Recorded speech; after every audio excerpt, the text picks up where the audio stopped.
Hello दोस्तों, मैं हम लोग जानेंगे इस कंपनी के बारे में। तो इसका 1 डे देख सकते हो 2% रिटर्न, 5 डे देख सकते हो 5% रिटर्न दिया है। 1 महीने में देख सकते हो 6% सुपर ही क्रैश। इसका 6 महीने में देख सकते हो 17% रिटर्न। 1 ईयर में देख सकते हो 8% रिटर्न दिया है। 5 ईयर में देख सकते हो 127% रिटर्न।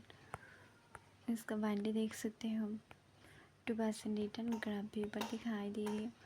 इसका मार्केट साइज देख सकते हो, पी देख सकते हो 26% रिटर्न। डिविडेंड देख सकते हो अच्छा खासा, मार्केट अपन हाई देख सकते हो। क्या आप भी इस कंपनी के शेयर होल्डर हो या दूसरी कंपनी का, मुझे भी कमेंट करके बताएं।